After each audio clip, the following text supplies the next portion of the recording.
Yang pertama mungkin The 4-Hour Work Week-nya Tim Ferriss. Ayo googling. Yang kedua ya, Vagabonding. Tuh kan, gue juga nggak tahu buku itu.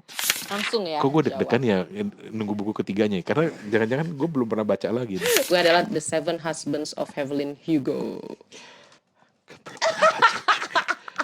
Ya Allah. Oke. Ya terus gimana? Dia habis melihat foto Thailand. Audio Video roll 3, 2, 1. Halo teman-teman, apa kabar? Kita ketemu lagi di segmen terdampar dari podcast Kepo Buku. Wah, udah ada berapa episode ya. Dan buat lo yang udah ngikutin, segmen terdampar ini adalah segmen di mana kami mengundang tamu-tamu macam Mbak ini, yang nanti akan kita damparkan. Dan di situ kita akan ajak setiap tamu untuk cerita tentang 3 buku yang akan mereka bawa ke pulau terpencil Kepo Buku, serta juga nanti ada 1 lagu. Intinya sebenarnya sih kita cuma pengen tahu seperti apa sih buku itu mempengaruhi mereka, seperti apa sih buku itu mempengaruhi pola pikiran mereka, pola hidup mereka, atau mungkin hobi mereka. Pokoknya banyak hal yang terkait dengan buku, makanya kita ceritakan lewat buku-buku favorit mereka. Dan langsung aja, tamu terdampar kali ini bukan orang lama sih, dia dulu podcaster yang luar biasa. Apa? Saking luar biasanya gue pernah merasa terhormat. Gue didatengin di tempat kerja gue di Thailand. Aduh. Oh gile bener, gue masih inget tuh wawancara di salah satu ruangan di kantor gitu kan, sambil berharap bos gue gak nongol gitu kan. Dan ternyata obrolannya seru. Cuma sekarang podcastnya gak tahu kemana. Dengar sih sekarang udah jadi vlogger kondang katanya, tapi tetap cinta sama buku, selain juga traveling. Ya gue sok tahu aja, nanti kita tanya. Novia, selamat datang di Pulau Kepo Buku. Selamat datang dan selamat sore Mas Rane dan juga penonton ya ini. Bukan Penonton. cuma pendengar. Oh enggak, pendengar dong, pendengar. Oh, dua-duanya. Basisnya Kepo Buku itu tetap audio. Luar biasa. Gitu. Penonton dan pendengar dari Kepo Buku. Bener. Gue sebetulnya tadi mau datang pakai baju garis-garis juga. Waduh. Tapi kemudian ada penasehat spiritual gue yang bilang, Mas, kalau lu pakai baju garis-garis ke samping, lu tambah gedang. Kok dengerin kata-kata orang lain sih? Saya sekarang kan ada penasehat fashion gitu. ada. Sebagai apa namanya? Selebriti gitu kan. Sosialita Sekarang di Jakarta Selatan. Udah tampil di kamera gitu kan, selama ini nggak pernah pakai kamera, jadi ya saya menurut saya. Jadi saya pakai kaos Kepo Buku aja sekalian buat promosi. Luar biasa. Lu sekarang ngapain bisnis lu? Ngepet. Kerja? Enggak bercanda. Gue lagi menahan diri untuk tidak mengaitkannya dengan Depok. Waduh, kesebut kan. Okay. Sebenarnya kalau kota tinggal ya 1 itu aja. Cuma emang kadang suka melancong. Untuk pekerjaan sebenarnya sama aja sih, seperti dulu berkecimpung di ranah media, walaupun tidak bekerja bareng lagi bersama Mas Rane. Dulu sempat bekerja bareng. Iya, jadi Novia ini sebenarnya meninggalkan kami. Itu saya sedih sekali, tapi ya sudahlah. Setiap orang punya jalan hidupnya. Betul. Kadang hal baik tidak selalu bersama. Betul. Pertanyaan terakhir sebelum kita cemplungin lo ke Pulau Kepo Buku. Apa kabar podcast Podstalgia yang keren itu? Gue terus terang suka Podstalgia konsepnya. Jadi film dan kenangan orang gitu ya. Iya. Makanya ada unsur nostalgianya gitu. Oke. Kemana? Masih ada. Kalau mau didengerin, cuma nggak upload lagi, udah lama. Nah, Podstalgia itu pivot jadinya ke YouTube.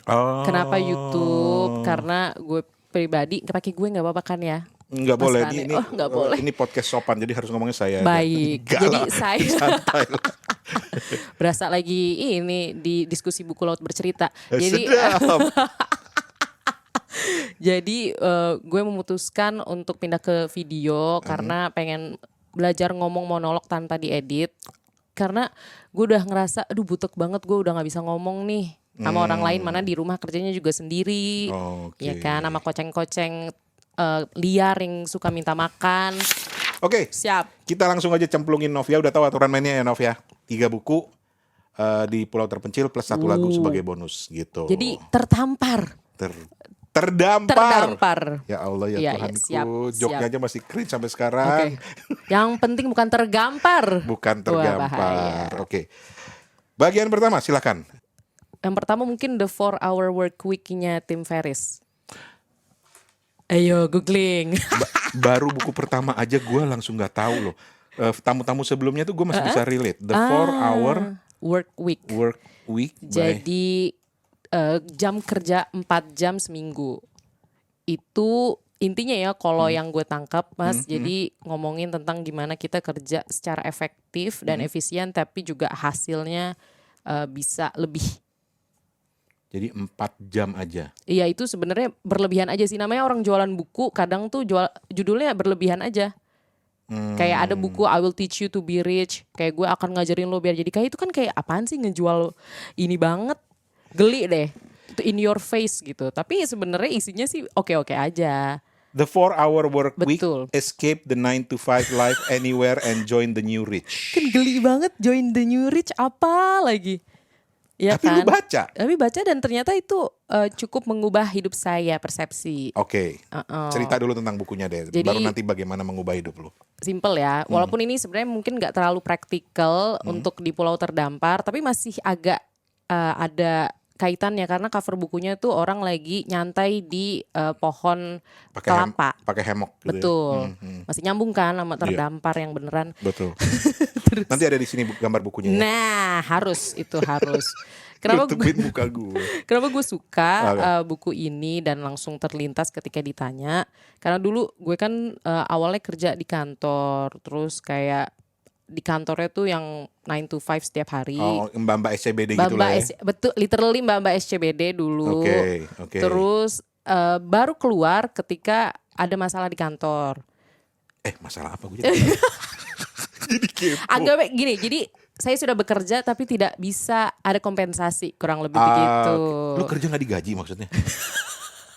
Iya kurang lebih seperti itu. Oke, Saya terus, tidak bilang iya atau enggak, Oke, kurang lebih. oke. Terus ya udah habis itu kan jobless beberapa lama sampai akhirnya pandemi. Nah pas pandemi daripada makin hopeless terus nggak ada kerjaan, akhirnya gue cari, mohon maaf banget karena nggak ada duit, jadi cari buku bajakan ini.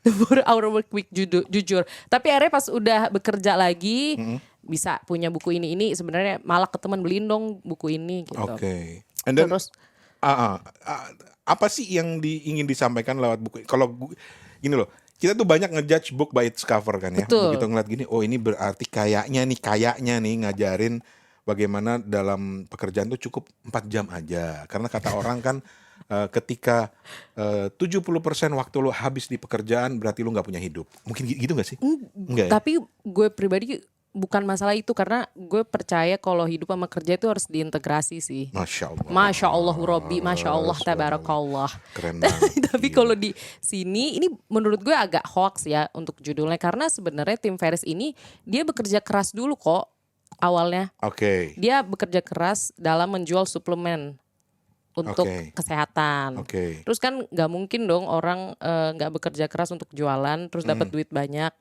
Jadi dia di sini awalnya jualan dulu sendiri. Intinya sebenarnya dia bikin sistem nyari penjual-penjual lagi. Kayak apa tuh istilahnya tuh? Downline-an. Downline-an, betul. Serius? Kurang Terus, lebih. terus. Kan lama-lama karena udah downline-an, dia lama-lama bisa delegasi semuanya dong. Dan ujung-ujung ya udah uang tetap berjalan buat dia udah Kerja 4 jam. kerja 4 jam, entah cuma buat Ya, memonitori. Berarti beneran hoax dong, karena dia udah kerja berat sebelumnya kan. Tapi nggak sehoax itu, karena intinya adalah makanya kalau yang gue tangkap dari sini emang harus kerja keras dulu. Entah bikin sesuatu atau apa, nanti mungkin dari sesuatu itu bisa bikin kita bisa kerja minimal. Tapi itu juga sebenarnya hoax juga untuk diri dia, karena dia juga masih aktif sebagai kreator konten di YouTube. Dan nggak mungkin itu 4 jam, nggak mungkin. So dengan segala lu yang cerita loh bahwa Iya, ini iya. hoax loh sebenarnya. Tapi harus kerja berat segala macam. Tapi take away lu apa dari buku ini sampai lu memilih buku ini sebagai salah satu buku yang akan lu bawa gitu loh. Karena gue jadi belajar kalau misalkan kerja tuh bukan cuma kantor atau kita nurut sama sistem mayoritas sih. Kayak lulus dari kuliah kerja di kantor. Emang iya, sekarang pun juga jatuhnya gue iya, cuma tipe bekerja tuh bisa beda-beda. Oke. Tipe pekerjaan, Dan itu bisa. peraturan. Jadi 4 hour-nya ini sebenarnya nggak bener ya. mungkin buat dia sempat benar kali ya. Oke. Karena dia bilang kayak gue habis bekerja keras itu bisa tiba-tiba ikut kompetisi dansa internasional di Argentina. Dan kenapa gue juga suka karena dia ngomongin soal dia berpetualang ke negara-negara lain. Langsung nyambung gue. Karena udah relate ya, Mas. Udah relate banget. Jadi karena ini bisa jalan-jalan ke luar negeri. Waduh. Gitu kan ya. Kamu itu hargailah bangsa sendiri. Jalan-jalanlah di Indonesia yang luas ini. Kata siapa saya tidak Kata jawab. salah satu komen di YouTube-nya. Wow. Oke, gue kepo ya. Memang kadang kalau komentar YouTube orang tuh kita nggak tahu siapa dia nggak tahu siapa kita, naruh komen aja Naruh padahal komen nggak aja. kenal. Oke. So, ini aplikatif buat lo ya? Menurut gue lumayan aplikatif. Berhasil ya? Dan ketika lo mau rekomendasikan ke teman-teman yang mau baca ini, apa menurut lo yang terpenting harus dipahami? Harus dipahami. Sebenarnya kalau untuk penting dan paham itu hal yang personal ya, Mas. Asik. Asik. Asik. Karena menurut gue mungkin penting dan harus dipahami. Mungkin menurut Mas Rane atau mungkin menurut Dika yang sekarang ada di belakang kamera itu tidak penting. Seperti kepercayaan kan menurut gue benar, tapi mungkin menurut Mas Rane enggak. Tapi secara umum di sini menurut gue tim Ferris ingin menggambarkan kalau misalkan pekerjaan itu sebenarnya jenisnya macam-macam. Oke. Cuma dari jenis macam-macam itu tentu ada risiko sama konsekuensi dari setiap pekerjaannya. Kayak misalkan entrepreneur, ya mungkin kesempatan untuk dapat uang lebih banyaknya lebih besar daripada mungkin kerja kantoran untuk gambaran umum. Tapi dengan menjadi entrepreneur kan dia punya risiko untuk mungkin mikirin gaji karyawannya, terus mungkin tiba-tiba produk lu kagak bener, dia yang harus pasang badan, atau tiba-tiba ada lawsuit. Tapi ya intinya seperti itu. Jadi ada konsekuensi dan resiko sendiri. Ada resikonya sendiri. Betul. Kayak kalau kerja di kantor, iya dapat gaji. Maksudnya nggak terlalu, mungkin nggak kesempatan untuk melipat gandakan penghasilan kayak pengusaha mungkin tidak segede itu, Iya. tapi dapat stabilitas. Jadi enak kalau mau beli popok buat anak kalau udah punya keluarga. Jadi ada konsekuensi sama risikonya, ada safety net juga. Tapi ya balik lagi ke pilihan masing-masing. Itu. Dik, gue lagi ngomong sama Dika Siap. ya di belakang kamera. Dik, gue jadi tahu Dik alasan dia keluar dari tim kita dulu Dik. Enggak ada, bohong itu. Gue akan salahkan tim Ferris. Enggak. Gue udah baca tim Ferris sebelum join PSR, mohon maaf. Tolong. Kan balik lagi ke risiko masing-masing. Balik lagi ke risiko masing-masing ya, oke. Kalau justru kalau misalkan gue kayak gitu mendingan kayak Dika jualan daging, Oh, iya, sate. iya, sate. Oh, luar biasa podcast pula, terus Iya. kerja di sini juga. Tuh justru contoh yang baik. Harus kita promosiin tuh apa Dik namanya Meet and Grill, cari ya. Di Instagram Meet and Grill. Meet and Grill. Lo mau bikin pesta-pesta daripada ribet-ribet lu bakar-bakaran segala macam kan ya. Mendingan panggil Meet and Grill, udah disiapin semuanya, bakarannya dibakarin juga. Dan beneran enak loh. Aduh, makan mulu ya Allah, jadi lapar gue. Waktu kita pesta perpisahan dengan Novia, Waduh. kita ngundang Meet and Grill dan ya Allah ya Tuhanku. Enak banget. Terima kasih loh Terima Dika. kasir. Ini contohnya justru. Episode ini disponsori oleh Meet and Grill. Oke, kita akan menuju ke buku kedua sebentar lagi. Oke. Gak Halo usah. semua, saya Rane Hafid. Cie. Masih terlalu dibuat-buat ya? Kurang. Luar biasa. Enggak, Kayaknya enggak. harus lebih Udah, tulus oke. gitu ya.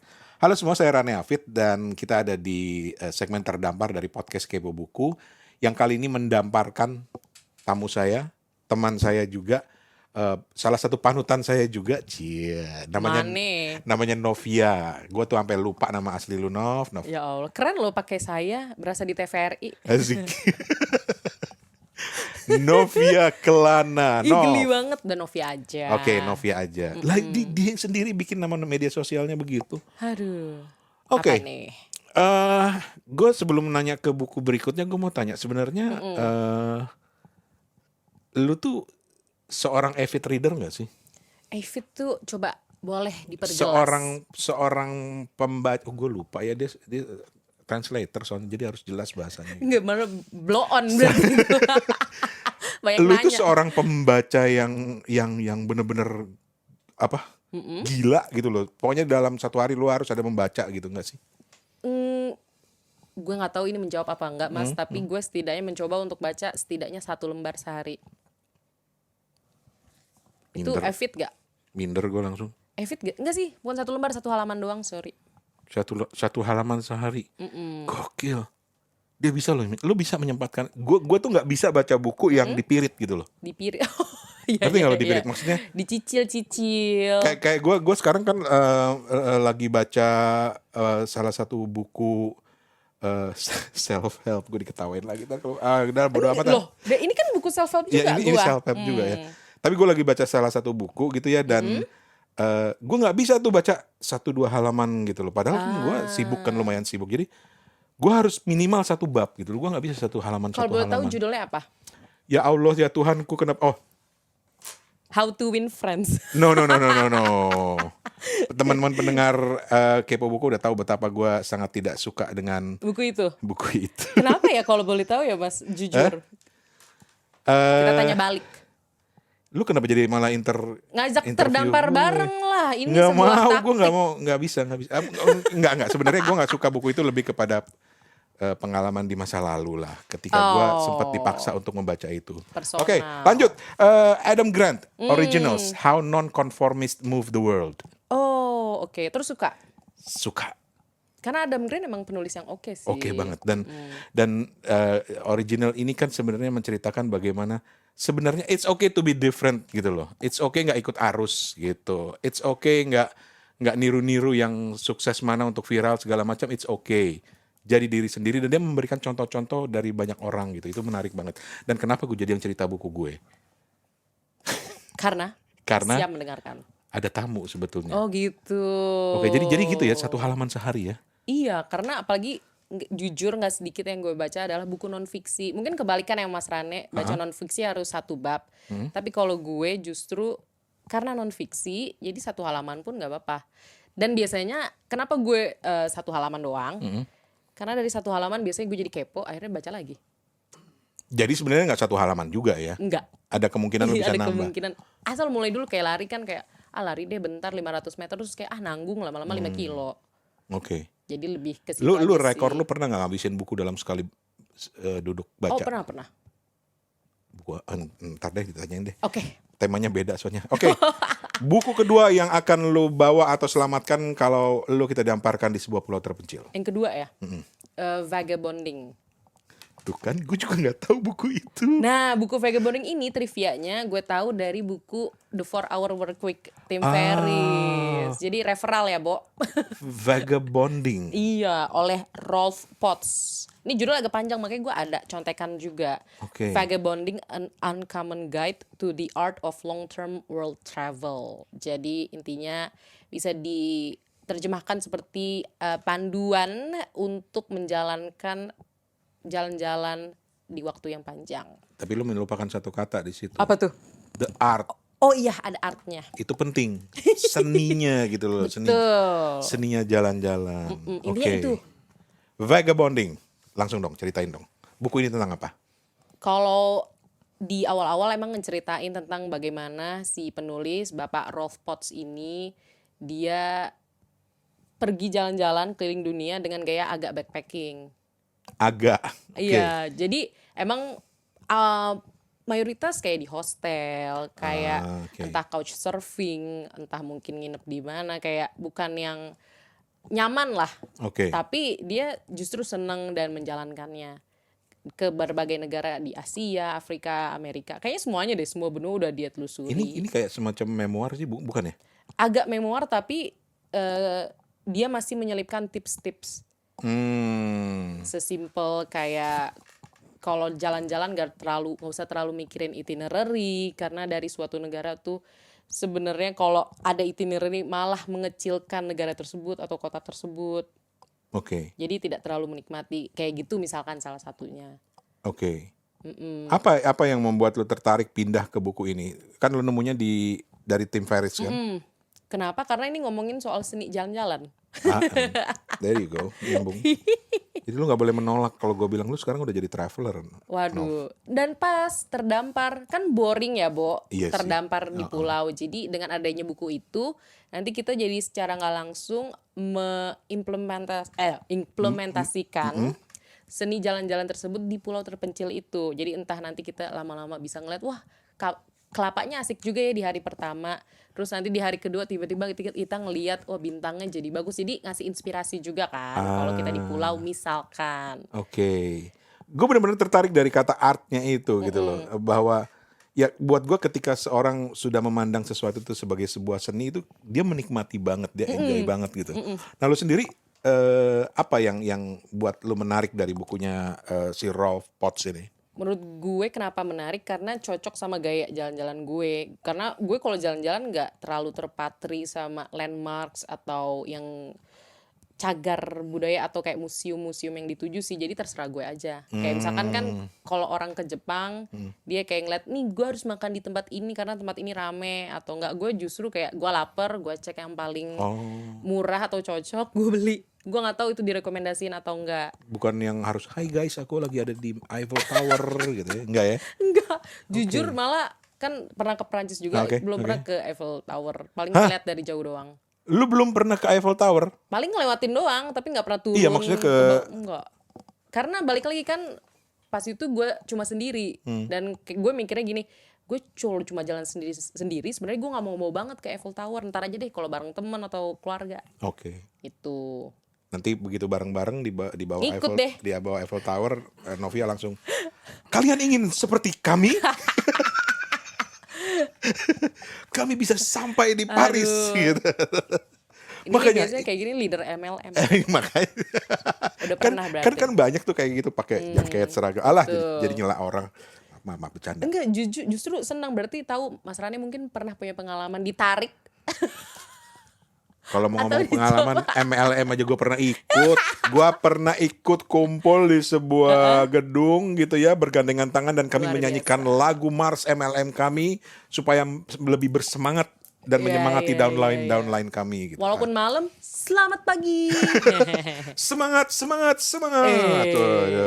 Luar biasa loh. Mohon maaf ya kalau ada yang tersinggung. Ya, kalau- MLM itu keren loh kalau lu bisa Betul. menjalankan dengan bagus. Betul. Oke. Asal bukan nipu. Nah, asal bukan nipu. Oke. So, bagian yang paling menarik buat lo dari buku yang berjudul Vagabonding ini. Menurut gue di sini gue seneng ngikutin cerita-ceritanya Rolf Potts keliling di setiap negara. Terus di sisi satu dia juga ngasih tips-tips yang beragam. Jadi kadang dia ngambil testimoni dari orang lain juga. Kayak ada satu bagian dia ngomongin soal travel for women. Karena nggak bohong, gimana pun juga dunia ini nggak adil. Jadi ada beberapa hal yang berbeda ketika cowok yang travel atau cewek yang travel. Berat nih kayaknya, berat nih. Oke. Berat nih kayaknya. Jadi Oke, terus. ada bagian dia ngasih tahu emang gaya travel cewek akan berbeda. Yes, pasti. Iya. Entah soal maaf, keamanan, atau mungkin terutama keamanan sih. Kayak tanggapan orang-orang ke cewek akan berbeda. Tapi Yap. bukan berarti hal tersebut harus memberhentikan keinginan cewek-cewek untuk jalan-jalan. Oke. Makanya itu cuma salah satu bab aja sih. Makanya gue senang buku itu karena ngomongin seni jalan-jalan beneran seni. Jadi beragam banget perspektifnya. Mirip Lonely Planet gak sih? Mungkin mirip ya, cuma Lonely Planet kan nggak sedikit ngomongin destinasinya juga. Dan dia lebih praktikal ya kalau Lonely Planet. Ini juga sebenarnya lumayan praktikal karena dia juga di bukunya ngasih link. Oke, Link ini untuk oke. lihat semacam lodging atau kayak penginapan yang mungkin bisa diinap dengan murah. Oke. Atau untuk lebih dekat dengan locals. Jadi lumayan beragam sih isi bukunya. Dan kalau kita ambil lagi dan bawa lagi ke Tim Ferriss tadi, Tim Ferriss justru terinspirasi dari buku ini. Oh, Dia mention buku ini mulu, sumpah. Makanya gimana ceritanya? Tunggu, Tim Ferriss tadi? ngomongin 4-hour work week. Oh iya nyambung sih, nyambung ya. Oke. Dan Jadi- dia banyak mengutip si Rolf Potts. Banyak banget tuh di buku nyebutin vagabonding mulu. Makanya sampai abis baca buku 4-hour work week langsung kepo, apaan sih buku vagabonding? Dan itu tujuan kepo buku sebetulnya. Setiap kali banyak nyebut-nyebut buku itu orang jadi oh iya ya gitu. Ketimbang lo datang ke toko buku terus ngeliat-ngeliat di bestseller gitu kan itu belum tentu kan untuk kepentingan Betul. marketing juga. Tapi ketika orang yang ngomong mungkin akan jauh lebih menarik. Luar Oke. biasa. Buat mereka yang mau traveling ya, mau didamparkan juga di Pulau Kepo Buku gitu ya. Apa menurut lu yang apa ya? Rekomendasi lu dari buku Vagabonding ini? Oh, cara untuk bertahan hidup mungkin ya. Bertahan hidup. Iya sih. Ya. Untuk praktikal kayak kita di pulau kan terdampar ya, pulau atau kota atau negara apapun, ya kita harus ngikutin, harus bisa adaptasi sama situasi yang ada. Nggak bisa selalu membawa kenangan atau ingatan kita atau kebiasaan lama. Karena belum tentu nggak cocok. Tapi lu applicable nggak ini dengan traveling lo? Applicable sih, karena gue berusaha kalau misalkan ke negara atau kota apapun nggak terlalu kelihatan sebagai turis. Oke. Gue mau mundur dikit tadi cerita lo soal yang bagaimana dia ada bagian tentang female traveler tadi kan. Ya. Emang ini dari pengalaman lo lah ya. Uh-uh. Udah kemana-mana. Emang separah itu kah? Enggak. Rof, kagak bener. Tapi bukan berarti menginvalidasi Oke. pengalaman teman-teman yang mungkin teman-teman cewek lain yang mungkin pernah punya pengalaman yang tidak menyenangkan. Tapi alhamdulillah mungkin doa emak kali ya. Jadi sejauh ini sih aman-aman aja. Aman-aman aja. Cuma ketika dari pengalaman lo dan ada teman-teman, karena gue lagi tertarik ngikutin, gue lupa namanya beneran. I'm sorry, it's age factor ya. Tapi gue suka banget ngikutin si mbak-mbak satu ini traveling. Keren banget gitu loh. Sampai dia naik kereta yang berbaur dengan masyarakat di India. Sesuatu yang bahkan gue aja gak berani gitu loh. Iya. Kayak gue ke Filipina, gue gak boleh tuh dilarang naik jeepney. Dan gue ikut, gue manut. Wow. Belum Gua pernah jadi. Belum pernah. Gue udah ke Filipina berapa kali, gue gak pernah berani naik jeepney. Karena katanya dia bilang orang asing sebaiknya jangan naik Gitu. jeepney. Nah, apa namanya? Lu sendiri gimana sih prinsip lu? Apalagi sharing buat teman-teman lah yang mau traveling gitu. Kalau gue sih jujur untuk sekarang emang nyari ya kalau bisa nyaman. Tapi nyamannya gue tuh kayak masih murah juga. Murah, masih bisa ditidurin dan masih enak lah. Jadi dan kamar mandi sendiri kalau gue untuk soal akomodasi. Sebenarnya nggak apa-apa juga kalau sharing. Cuma gue pribadi karena mungkin sekarang udah bisa lebih nabung. Jadi memilih seperti itu kamarnya. Tapi sebenarnya kalau sharing pun juga nggak apa-apa karena gue beberapa kali juga sharing kayak pas itu ke Jepang kemarin juga sharing. Jadi intinya nggak apa-apa yang kayak gaya backpacking tapi tetap memberikan kenyamanan tersendiri sih. Itu yang gue nggak bisa no. Oh oke. Gue kan anaknya introvert. Seriously. Iya. Dalam hal traveling tuh gue nggak bisa berbaur dengan orang. Gue lebih nyaman traveling sendiri gitu ya. Buat istri gue, sorry ya, bukan gue mau bilang gue gak mau traveling sama lu, enggak ya. Tapi begini jelasin. Waduh. Gue itu lebih suka traveling sendiri gitu loh. Karena gue itu gak suka main tunggu-tungguan tuh gue gak suka. Oh iya, gue juga kebanyakan sendiri kok. Gue gak suka. Gue bilang, kita kemana nih? Mau makan aja. Makan apa ya? Terserah deh gitu. Ya elah gak di Jakarta, gak di luar negeri. Iya. Kalau gue masih berdua gak apa-apa. Gak apa-apa banget. Kalau gue berdua ya mungkin ya dengan istri gue gitu, gue masih mau lah ya gitu ya. Ini baik kan membantu. Atau dengan teman-teman yang gue kenal dekat itu bisa gitu. Tapi ketika gue harus apalagi traveling in group, gue nggak suka banget. Gue nggak suka banget. Terus juga, yang kedua poin tadi itu yang gue setuju sama lo, kamar mandi. Gue nggak bisa sharing kamar mandi, beneran. Iya. Mungkin lebih karena gue egois aja kali ya. Gue di kamar mandi itu bisa lama. Oh ya nggak apa-apa, kan preferensi balik lagi. Iya gitu. Tapi oke lah. Jadi kalau lu tertarik dengan traveling, ini Vagabonding recommended ya. Iya. Terus kalau mau menambahkan poin tadi kan cuma ngomongin akomodasi. Nah gue juga tipenya nggak terlalu takut juga sih buat nyoba kayak jeepney. Gue pernah naik jeepney juga kayak sendiri lagi. Terus nyasar di Filipina yang katanya Manila yang katanya emang vibe-nya kurang aman kata orang-orang, tapi so far alhamdulillah masih selamat aja sih. Jadi menurut gue kemampuan untuk bisa blend in ke kayak locals itu membantu banget sih. Dan untuk menambah keamanan. Dan lu nggak terlalu kesulitan karena apa ya, kalau dalam konteks Filipina karena mirip, we all look alike gitu ya. Tapi kalau di Eropa gitu lu nyantai aja ya. Justru nyaman aja sih karena di Eropa, maaf banget nggak tahu kenapa. nggak mau maksudnya bilang negara A lebih baik atau enggak, cuma kalau sejauh ini di Eropa nggak apa-apa karena mungkin kalau kayak Jerman bahasa Inggris juga nyaman mereka. Iya. Terus Prancis, Swiss, alhamdulillah bisa bahasa Iya, Prancis. jago deh bahasa Kayak- Prancis ya. Gua di menu handphonenya aja bahasa Prancis. Terus. Terus kayak Itali karena bahasanya mirip-mirip Prancis jadi bisa lah dikit-dikit. Jadi nggak kelihatan kayak turis banget. Dan gaya pakaiannya pun juga biasa aja. Kayak bajunya juga ini Dia lagi. jangan nggak usah pakai jaket yang berbulu-bulu di sini gitu Sebenarnya kan ya, itu Nenteng tas. Aduh ya Allah. itu Grogi pilihan banget gue. masing-masing ya. Cuma Oke. selalu ada risiko dari setiap perbuatan. Oke. Nah mungkin dengan adanya tas yang mentereng merah, dengan mungkin merek yang segede gambreng itu, segede gaban, ya nanti orang-orang yang melihat ada kesempatan nih, ya ngelihatnya elu. Iya sih. Negara mana lagi yang masih lu incer? Nggak ada yang gitu-gitu banget sih mas sebenarnya. Nggak ada ya? Biasa aja. Lu jadi nentuin destinasi jalan-jalan lu tuh gimana? Jujur maaf, ini kalau gue sekarang menentukannya bukan karena negara. Ini ada acara apa ya? Gue dateng. Eurovision. Eurovision pas itu di Turin. Terus Jadi karena ada berbarengan. acara. Terutama karena ada acara. Dan emang tertarik juga sih sama negaranya. Jadi alasannya double. Kan mahal ke sono. Makanya Ember. kalau alasannya cuma dikit tuh kayak ih mendingan di sini gitu. Tapi gini nggak ada negara yang gue pengen kesini berikutnya gitu nggak ya? Belum sih. Sejauh ini Gue saran sih ke Tanah Suci, Nov. udah. Udah pernah Alhamdulillah udah. backpacking. Enggak sama orang tua. Gue baru mau bilang backpacking. Tapi kalau umroh boleh lo backpacking lo. Sekarang udah boleh Udah ya. boleh. Udah lebih enak ya. Jangan gitu Mas Rane. Enggak, saya nggak berani. Oh enggak berani. Boro-boro backpacking. Tawaf 7 putaran aja kaki gue bengkak. Apalagi backpacking. Ya Allah, sepatunya udah beli yang cocok belum?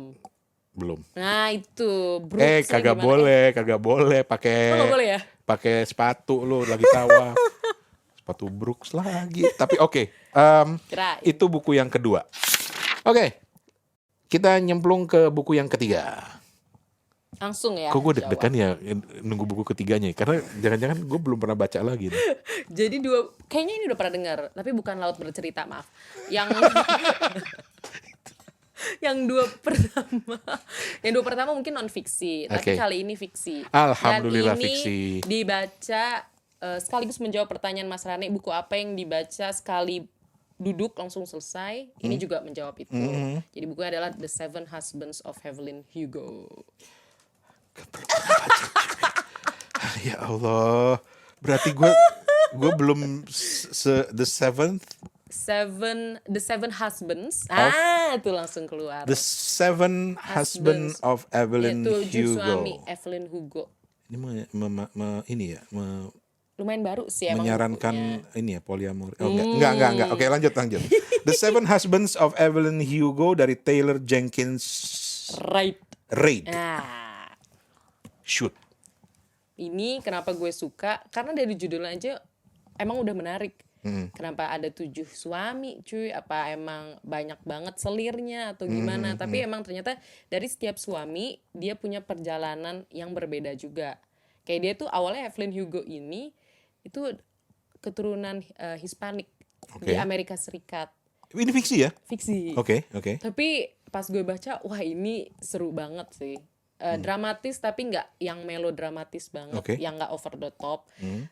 Terus dari kisahnya dia yang hidupnya mungkin cukup kurang, bukan berkecukupan tapi cukup kurang, dia akhirnya mencoba untuk masuk ke ranah Hollywood. Oke. Dan di ranah Hollywood tentu di dunia hiburan ada aja keunikan-keunikannya, kayak misalkan kalau mau naik jabatan harus harus ada bayaran dengan hubungan badan. Siapa misalkan. namanya yang lagi ngetop di Hollywood tuh? Waduh takut siapa ya? Ada yang kena. Udah ntar gue juga inget. Ya itu. Terus. Dari situ, Ya Allah, di studio ada laler. waduh. Terus. Oh dia juga tertarik dengan Tertarik. bukunya berarti. Tuh kan Terus bener. dari situ dia ternyata nanti nikah sama sesama aktor juga. Tapi ternyata aktornya violent, dia cerai. Terus habis itu dia nikah lagi sama seseorang tapi demi status doang. Jadi beragam banget tuh Oh, jadi ini The Seven Husbands kan nikah cerai. kebanyakan nikah cerai, nikah Oke. cerai. Seperti itu. Dan sebenarnya di balik Seven Husbands ini ada rahasia lagi. Apa tuh? Kenapa ada 7 suami? Tapi itu Dan itu ini masanya itu ketika studio system. Jadi tahun 50-an. Oh, ini settingnya tahun 50-an. Tahun 50-an. Oke. Jadi masih banyak lah hal tabu ketika itu. Tapi uniknya nikah cerai nggak terlalu tabu. Apalagi untuk bintang Hollywood seperti Evelyn Hugo ini. Jadi sebenarnya di balik Seven Husbands, dia ternyata suka sama seseorang, tapi seseorangnya itu nggak boleh dipublikasikan karena tahun 50. Wait, lo bilang ini fiksi? Iya, ceritanya kan. Oh, ceritanya. Gue pikir mau nyebut. Oh, oke. Tapi ternyata di balik rahasia yang perlu ditutup itu siapa pasangannya, ada rahasia lagi di baliknya. Dan yang bikin asik juga adalah, jadi ini ceritanya flashback. Awalnya tuh Evelyn Hugo diwawancara sama satu Media. media. Jadi cerita dia udah jadi artis nih. Udah terkenal banget. Oke. Terus dia minta sama wartawan ini doang yang boleh bikin memoir gue. Entah kenapa, padahal tuh wartawan bukan yang tenar banget, bukan yang punya nama besar, enggak. Tapi Evelyn Hugo benar-benar minta orang itu. Gue sedang mencoba menyelami pikiran lo, tapi Gimana? enggak. Apa yang membuat lo suka dengan novel ini? Karena mungkin ini ngomongin cerita soal Hollywood juga kali ya. Oke. Gue lumayan suka cerita yang ada terkait dengan latar film. Kayak gue misalkan ngomongin series Call My Agent, kenapa suka? Karena dia itu ngomongin agen-agen dari artis. Oke. Itu gue suka, dan ini kan latarnya secara nggak langsung sebenarnya soal kerjaan. Nggak tahu gue kenapa suka setting tentang workplace, karena menurut gue realistis, tapi dramanya juga dapet. Karena emang beneran ya, sehari-hari kan mayoritas dari kita juga bekerja kan. Iya. Dalam hidup di 24 jam itu. Dan ketika cerita-cerita drama itu bisa diinkorporasi dengan pekerjaan, itu menurut gue jadi menarik banget. Oke. Dan apalagi kan dunia film tuh lucu ya, nggak konvensional ya. Kayak untuk dapet peran dia mungkin harus bertarung dengan pemeran lain dengan cara yang mungkin tidak halal ya kalau bahasa Indonesia. Iya, betul. Itu seru banget di sini, dan ternyata ada, setiap baca tuh ada layer yang akhirnya terungkap. Makanya menarik banget. Makanya ambil baca tuh kayak gue nggak bisa stop, gue harus tahu ini kenapa bab selanjutnya. Berapa halaman? 200-an? Kayaknya 200-300-an deh. In one sitting. Sehari. Agak takjub sama saya sendiri karena saya juga bukan tipe orang-orang yang avid reader yang gue bisa baca 4 jam. Enggak, jarang banget. Makanya ini buku lumayan khusus dan spesial juga sih buat gue. Karena bisa selesai dengan cepet. Kayaknya sih lebih kepada kepo sih kayaknya sih. Kepo ya. Cocok dong akhirnya kepo sama buku. judul podcast. So itu rekomendasinya Novia, The Seven Husbands of Evelyn Hugo. Betul. Taylor Jenkins Reid. Rate ya. Reid. Ya rate atau rate sama aja lah Gue ya. bacanya bejo. Kacau nih mata gue. Oke. Recommended ya? Ini buat gue sih. At least gue pribadi bacanya sampai selesai di one sitting. Oke. Sekali duduk kelar. Literally. Ya kepotong ke kamar mandi mau makan sih. Terakhir agak klise sih. Apa Oke, ini gue suka nih pertanyaan kami. Apa hikmah yang lu dapat? Oh, hikmahnya. Nggak, tadinya gue mau pakai bahasa Inggris, nanti gue mau bilang key take away-nya apa gitu, tapi kan kayaknya terlalu ini. Apa sih yang menarik yang ya kita kalau habis baca fiksi atau terutama fiksi itu, oke, manusia tuh begini ya, gitu. Kalau lu apa sih? Oke. Ini agak geli ya sebenarnya ngomongin pesan moral, tapi yang gue tangkap di sini adalah Gue menghindari kata-kata itu padahal dia sendiri yang pakai. ambisi, status atau kekayaan tuh bukan segalanya. Kalau terlalu besar itu malah bisa menjatuhkan diri sendiri, nanti jadi nyesel. Oke. Karena banyak soal ambisi. Tadi kan dia soal bintang di Hollywood kan. Itu senggol-senggolannya gila sama menjilat-jilatnya. Iya, itu gue tahu banget tuh pengalaman di Hollywood tuh. Wih, Oke. aktor Hollywood dulu. Aktor Hollywood. Oke. Seperti itu. Berikutnya kita udah ngomongin 3 buku, dan berikutnya gue mau melihat sisi lain dari Novia lewat pilihan lagunya. Waduh. Asik. Ini baru seru, tapi jangan kemana-mana, kita akan kembali lagi. Cek kayak di TV. Hai, masih dengan gua Rane. Luar biasa. Tadi, halo pemirsa, kembali lagi bersama saya Rane. Kayak di TVRI, enggak Mas?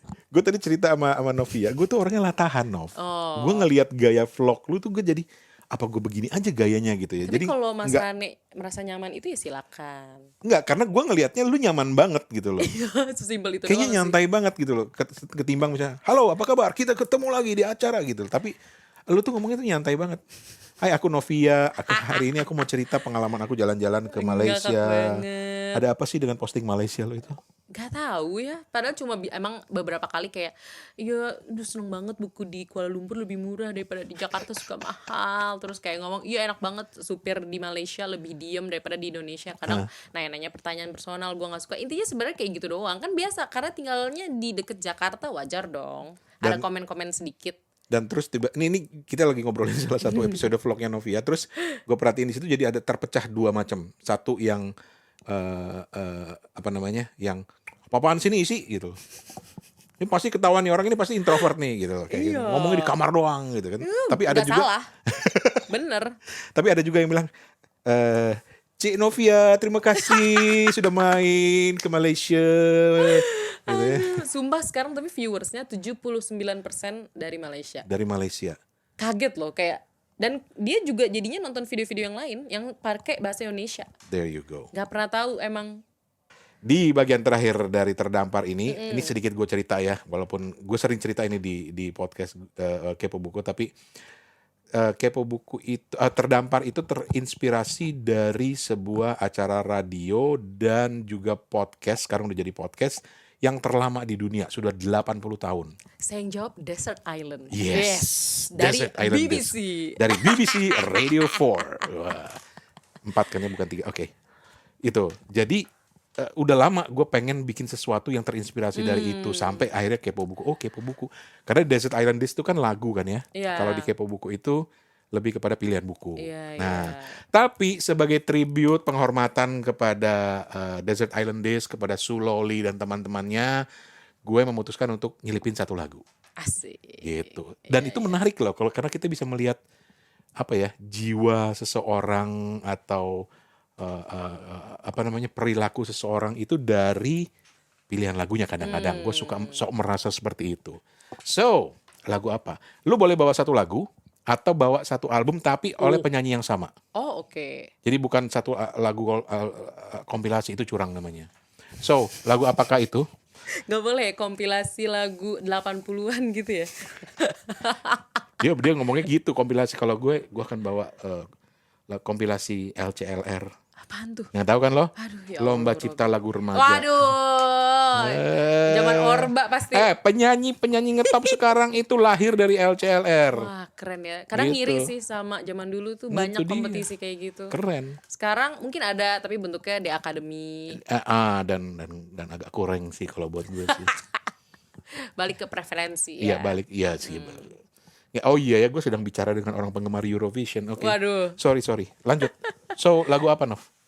Lagu, aduh nggak tahu Mas Rane tahu nggak ya? Ini lagu terlintas. Sampai gue nggak tahu lagi nih, kelewatan beneran deh. Kayaknya nggak tahu sih Mas, lagunya lumayan baru. Oke. Akhir 2023 Oktober. Lagunya dari Afrika Selatan. Tapi tenar di tangga musik Amerika Serikat. Serius, baru-baru Jujur, ini. Baru-baru ini. Di Apa? beberapa bulan terakhir judulnya Water oleh Tyla. Tyla itu gimana nulisnya? Tyla Tyla. Water oleh Tyla. Oke.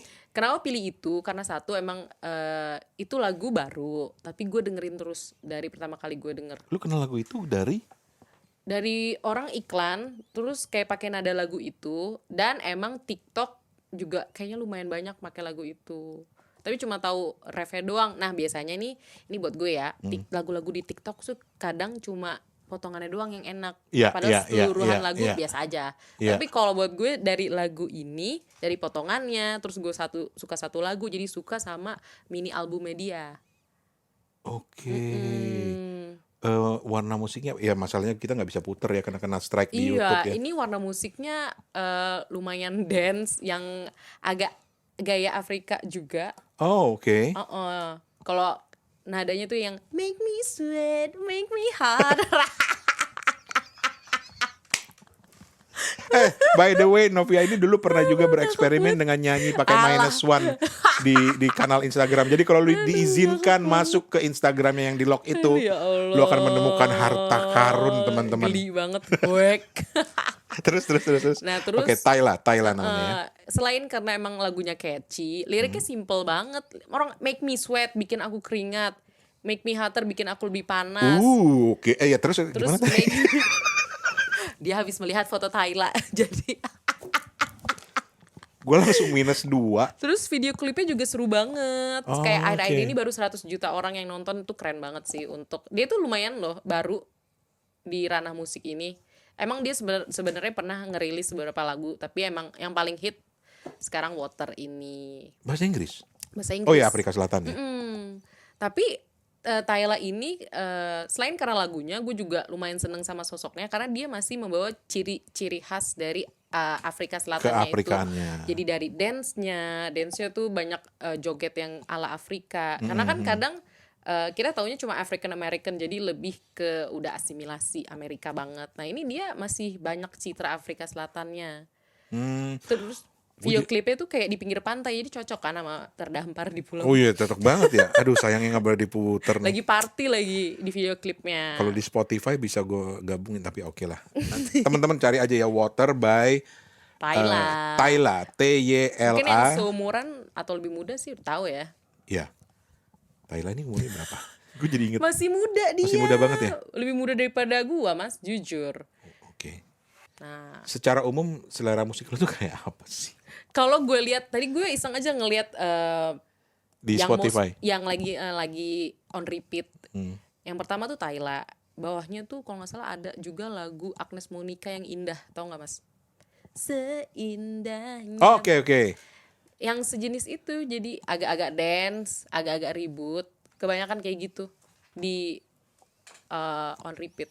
Terus yang kayak kalau dinyanyiin tuh kayak mungkin agak ekspresif ya. Terus masih bisa joget-joget juga. Kebanyakan sih kayak gitu ya, tadi ngelihat playlist. Ini salah satu tamu gue yang keren nih, beneran. Gue belajar banyak nih. Bohong, pasti dia ngomong gitu Beneran, juga sama beneran. tamu yang lain. Kagak, Dika saksinya. Kagak. Gue belajar banyak dari pola pikirnya tamu yang satu ini gitu ya. Dan mudah-mudahan akan lebih banyak lagi tamu-tamu yang lain gitu ya. Karena buat gue sebenarnya, gue sama Toto sama Steven itu kan bikin kepo buku itu sebenarnya dasarnya adalah karena kita kepo. Ada orang di kereta lagi baca, gue sampai gini-gini nih, lo baca apa sih? Kayaknya asik banget gitu. Kita selalu kepo, pengen tahu bacaan orang lain, dan sekarang ya kita sebarkan dengan pola ini, jadi kita tahu lagi, oh nih yang menginspirasi Novia tuh bukunya seperti ini gitu. Tapi definitely Vagabond gue ambil. Mantap. Ada juga satu ya Ada. yang kena. Ada. Oke. Closing remark. Cia, closing remark. Closing remark. Alhamdulillah wa syukurillah. Iya. Terima kasih kepada Bapak Rane Terima atas kasih, undangannya. terima kasih. Terima kasih juga kepada Bapak Dika yang sudah bekerja keras Betul. mengatur lampu, mengatur kamera. Iya. Kan. Selama Tanpa- ini Terdampar itu selalu pakai cukup dengan handphone saja gitu. Tapi kalaupun dengan handphone juga bukan masalah. Bukan masalah, tapi ini kan kemewahan yang luar biasa. Gue bisa dapat lighting begini nih. Emang gitu kadang orang kalau udah kena kemewahan, dia akan selalu mencari kemewahan dengan cara apapun. Oh gitu ya? Iya, kayak misalkan ada orang nih udah di posisi nomor 1 terus dia kayak gue nyaman nomor 1, ntar anak-anak gue juga harus merasakan kenyamanan gue, seperti itu misalnya. Samsul. Oh ya Allah, ya Tuhan, maaf. Bener dong. Iya, Iya bener. kan, Betul, gak betul, sedikit seperti ini. Betul. Kayak Julius Caesar. Iya, tapi kan nggak salah, Nov. Lu ingin memberikan yang terbaik buat anak lu, Nov. Betul, nggak apa-apa banget, asal nggak satu kelompok besar Oke. yang dikorbankan. Nggak bilang negara, tapi kelompok besar. Kelompok besar. Kita sedang bicara tentang Julius Caesar Julius Caesar. dan Antonius dan Octavianus. Oh, jadi Julius Caesar ya? Iya, emang ngomongin siapa? Iya Enggak, kan? gue tiba-tiba jadi Julius Caesar. Udahlah. Oke, Nov. Thank you banget ya, Nov. Thank you juga Sukses. Mas Rane. Mudah-mudahan lebih banyak travelingnya lagi. Amin. Mudah-mudahan bisa nonton Eurovision lagi. Amin. Bisa. Dia pernah ke Roland Garros loh, guys. Wah, gokil. Gue bilang, walaupun gue gak suka tenis, tapi itu sebuah Emang pencapaian. suka iseng aja. Suka iseng Terima aja. kasih Mas Rane dan Dika Thank sekali you. lagi. Thank you banget, Dika. Dan terima kasih juga untuk Meet and Grill. Weh, mantap. Jadi Ya, kenyang. Kali-kali habis ini kan dikirim. Emang gara-gara Meet and Grill Kepo Buku isinya obongannya daging semua. Daging semua. Keren. Dan jangan lupa saus rahasianya. Wih. Cuma ada di Meet and Grill. Cuma jadi meet and grill. Keren banget. Thank you. Terima kasih banyak teman-teman. Kita ketemu di kesempatan yang lain. Assalamualaikum. Assalamualaikum. Dadah. Cut. Okay.